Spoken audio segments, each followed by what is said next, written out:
Hello everyone. Hello ES family. It's me Purnika Aryal, Network Administration Officer at IAAS Nepal.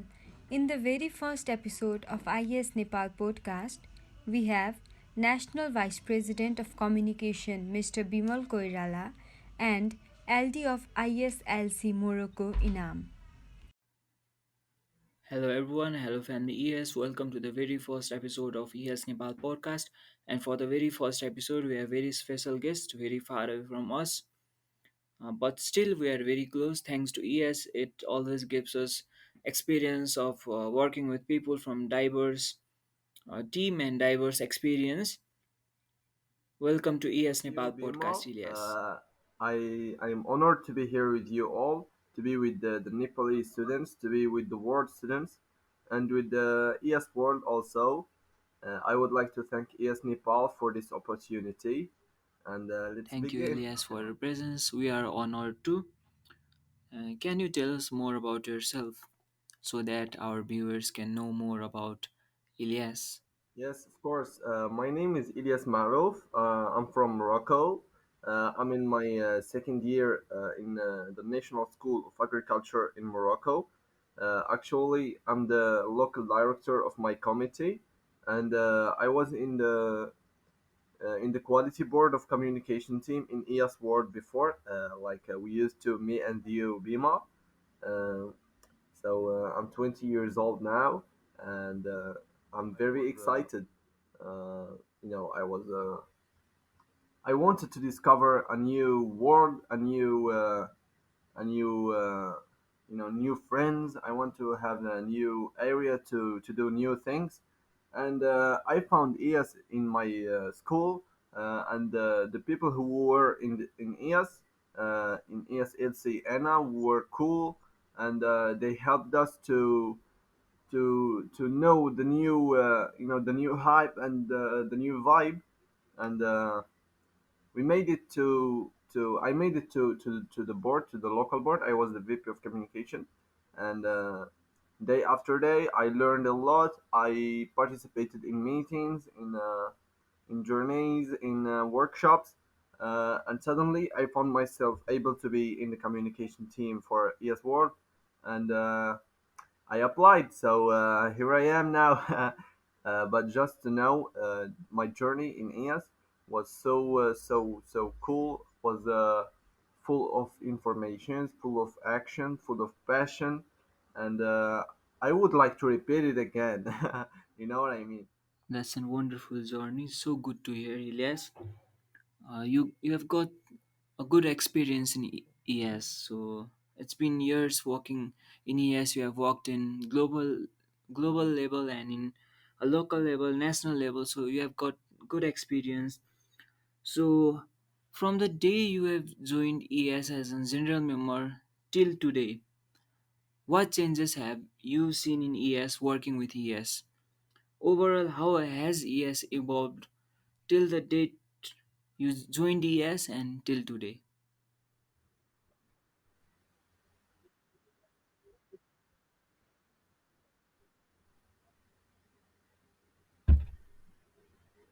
So actually, it's my second year here with EAS and with all EASers from the world. What I see is this year EAS has evolved in terms of the distance between students. Like for now, I am from Morocco and you are from Nepal, and here we are. So this kind of connections had made EAS very close. EAS are close to each other. We got to know each other better. We made friends from all over the world. We have the opportunity to go there and discover new countries, new cultures, and new ideas. So that's the kind of EAS that I like. And also, in the future of ES has to be maintained like this. We have to be more connected. We have to discuss more ideas and problematics. We have to be more more wiser, and also uh, we have to stop the wars in the world. We can, and We have the power to do that. We have the ability to do that. We can fight agricultural problems. We can do a lot of things in the future because, as we know, IAS is the biggest association for agricultural students in the world. So that's it. Yes, Elias, we have many problems and we have that ability to change. We have that ability to bring the revolution, and for that, we need to work together and solve the problems. And so you are currently working as local director in your local committee.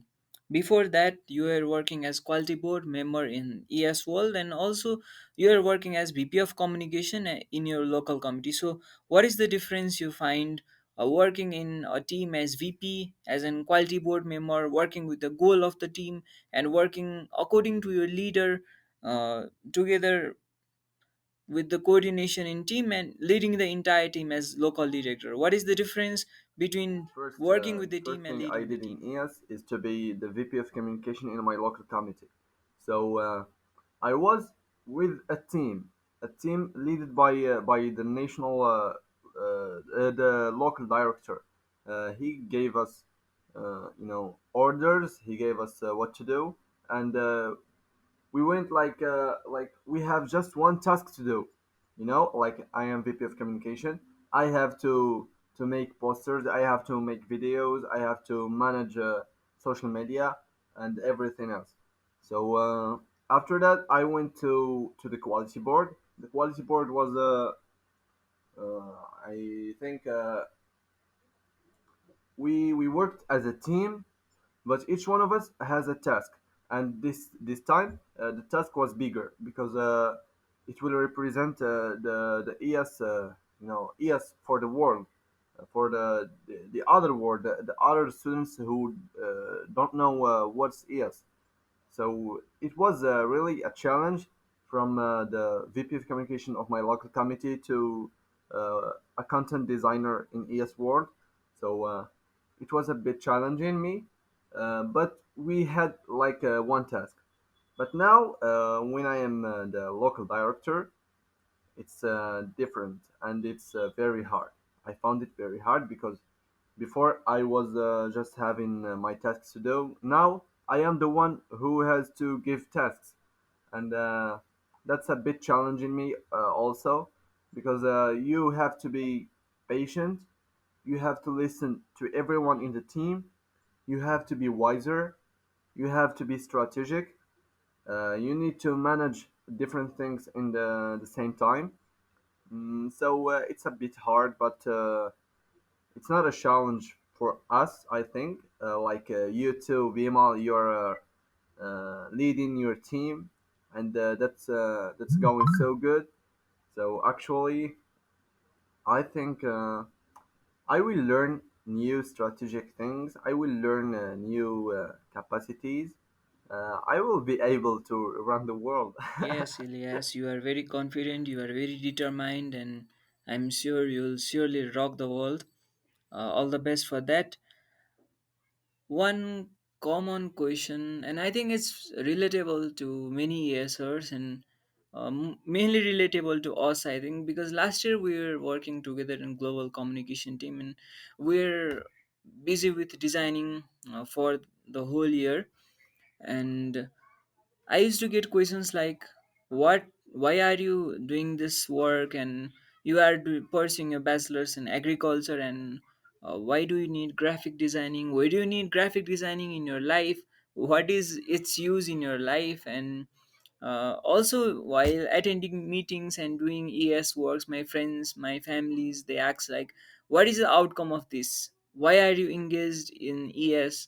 So, how do you address it?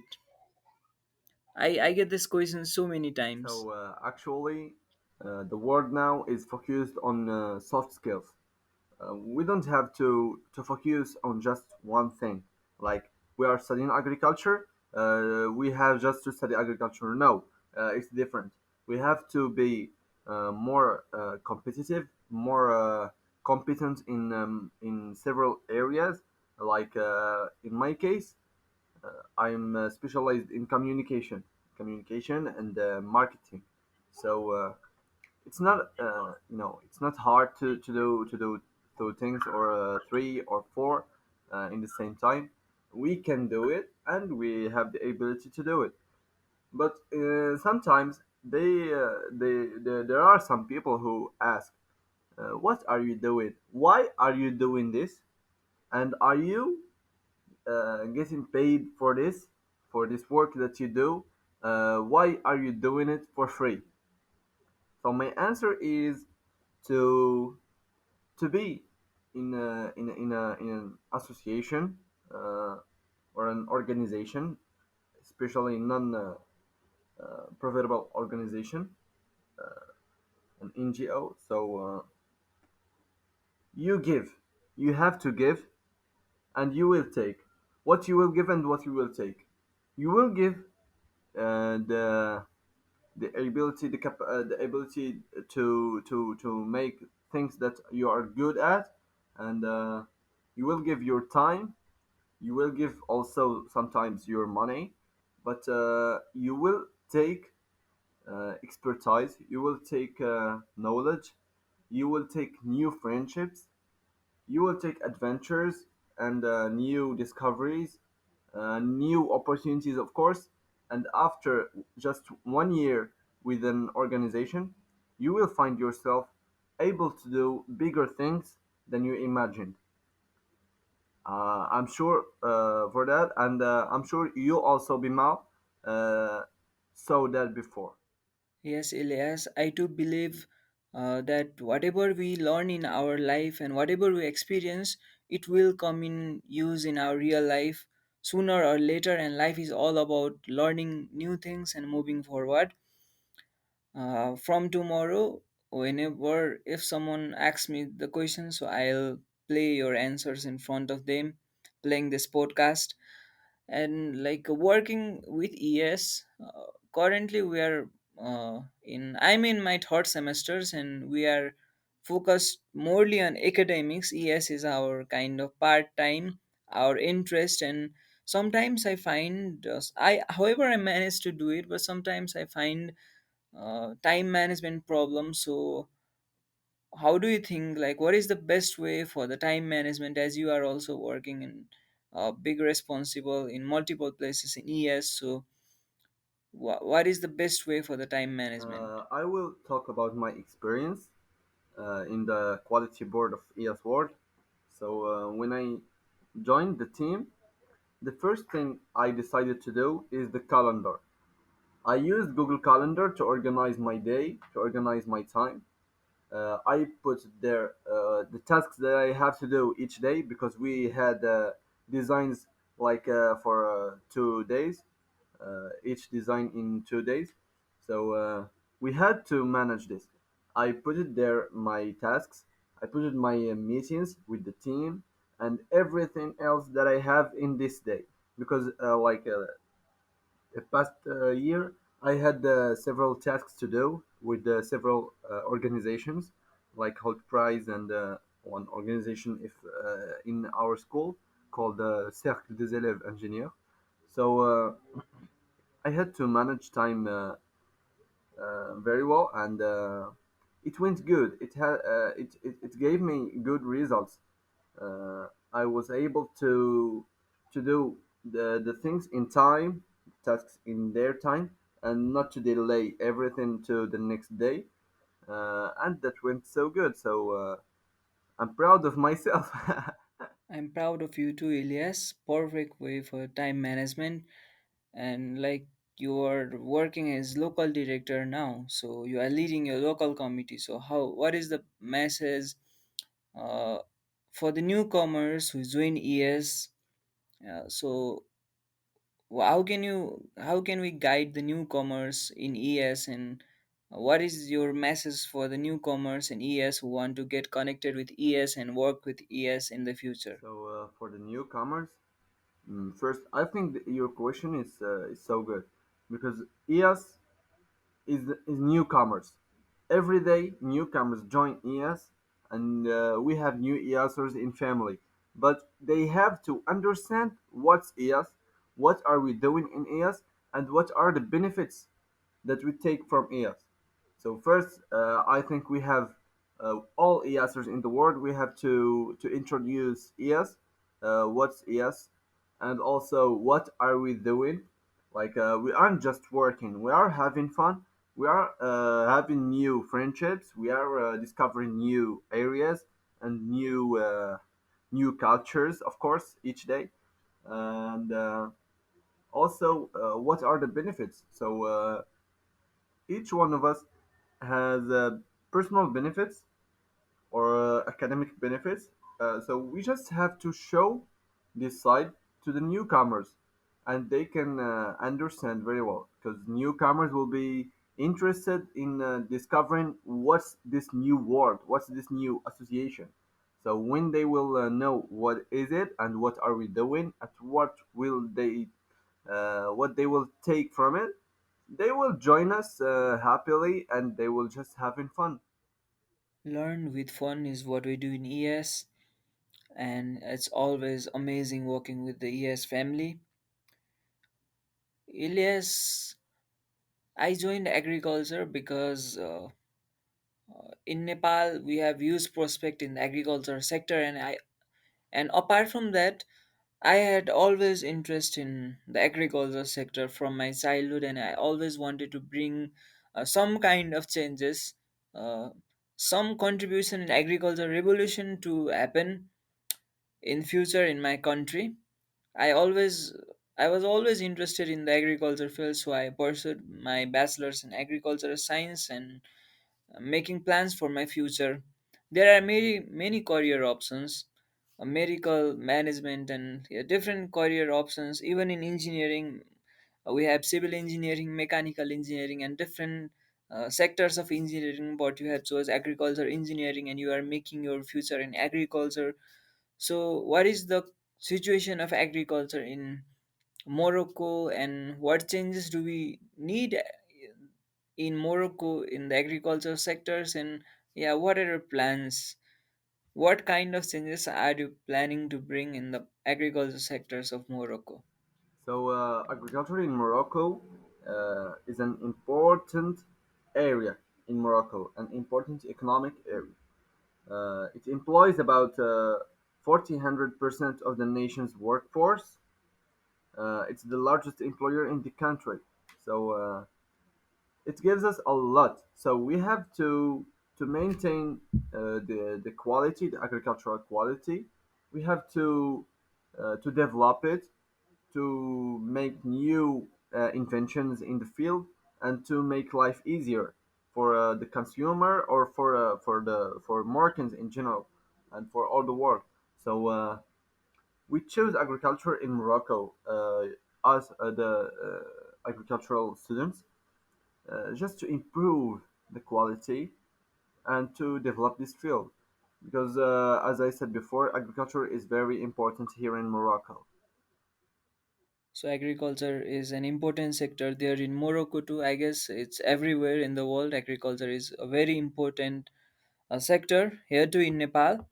Most of the people, the main source of food, income, and employment for the majority of the people is agriculture, and it also contributes to our GDP a lot. In the past days, the technologies and the agriculture is improving in my place a lot. So, in Morocco, what changes do you see in the agriculture sector from the day you knew about the agriculture sector till today? What kind of changes you find in the So agriculture before sector? there was problems, but they were not difficult. We had problems in cereals. We had other problems in different areas and say other contaminations and some problems. But now, when I joined this field, I discovered that before every time there is a problem, there is a team who work for the solution. For example, if there is a crisis, if there is a problem, they work hard and they give the solution for the problem. So actually, I can trust agricultural specialists and researchers because They are the future of the world. They are the future of agriculture. In every field, they find solutions and they try to improve The agriculture future of all over the world. agriculture, as we talked just earlier, like many changes uh, are coming in future.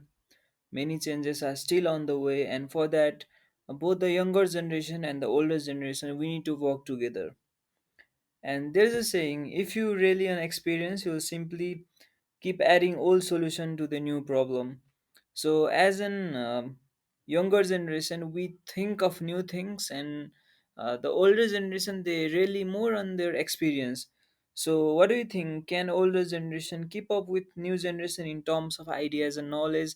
Like, can we work together? How can we work together with the older So first, generations? I think older generations can help the new generation. They have solutions for past problems, for some problems that they lived. So the problems now may have some connections with the problems before, and the solution may be the same or maybe improved. But also, older generations, they have some static lessons, and they have some scientific facts that they have to share with us, the new generation, and we will improve agriculture by this. They can help us, and we can innovate or develop those Yes, ideas. Elias, we always need to listen to the old people, our seniors, and we need to innovate new ideas. So we need to mix our innovation with their experience and work together. Older generation and younger generation, uh, the combination of these two generation in working together, it brings a proper sense, and I think it will be great whatever we do. And a topic of heated debate always we have in my country, and it's about legalizing marijuana or weed. I want weed to be legalized in my country, but due to some, yes, it's a challenge legalizing weed in my country. But I heard that weed is legalized in Morocco. What is the scenario there in Morocco? I'm very much interested on it. Like, can we just visit a store and ask a shopkeeper to, yeah, pack me some weed, I'm taking it home, or is there any kind of legal restrictions? What is the scenario of legalization of weed in Morocco? It's very interesting. So first, we have to know that cannabis or marijuana has been cultivated in Morocco for centuries, and the country is currently among the world's top producers of hashish in the world. So that's a bit important. Second thing, for legalizing marijuana, it was legalized recently, but just for medical use. You can't have it from the store. You can't just go and take an amount. No, and they also reduce the amount of production for every agricultural worker, and so I think that's good for science. That's good for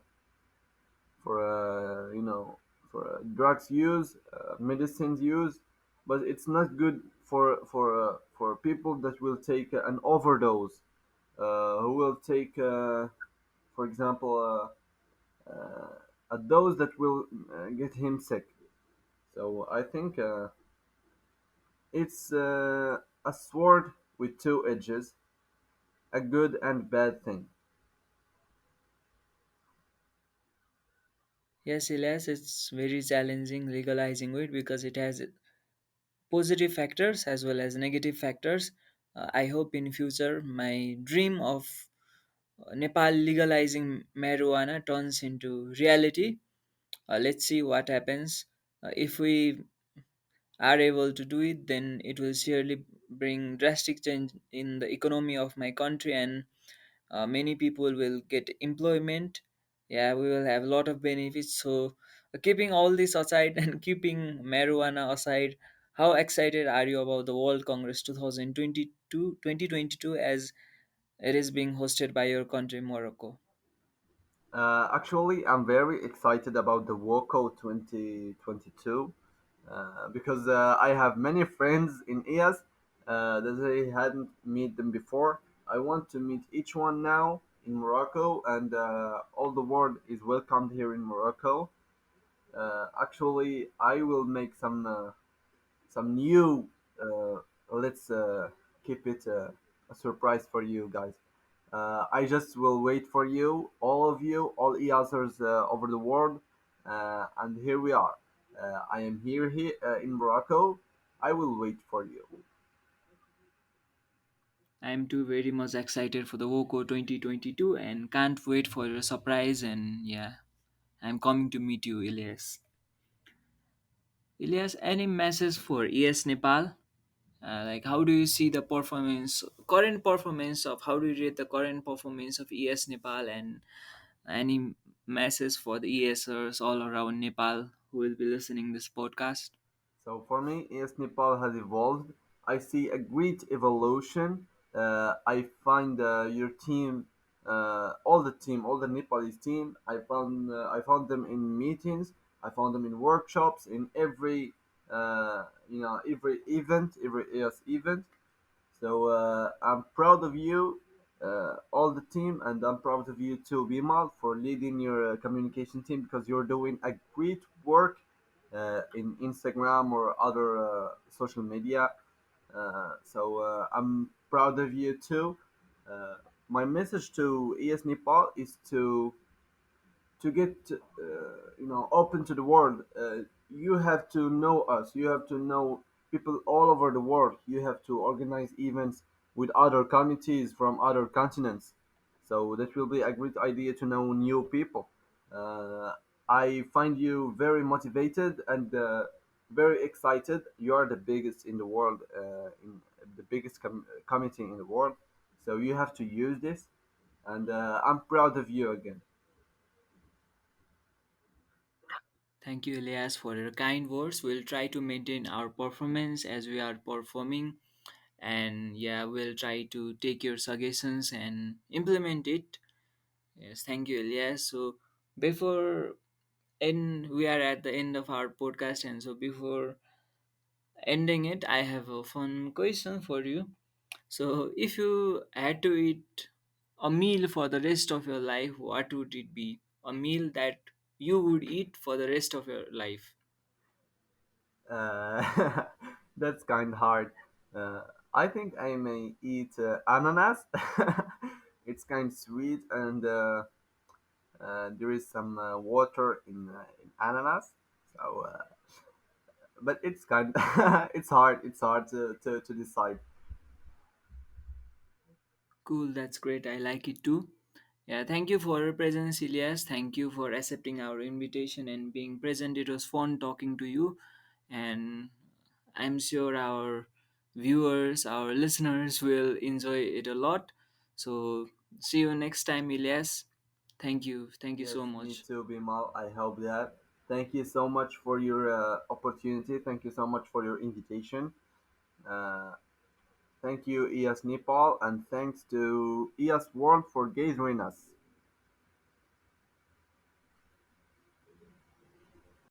Thank you, Ilyas. Thank you, Bimal. So, if you enjoyed our today's podcast, do share it and subscribe to our YouTube channel and follow us in our social media for latest updates. Thank you.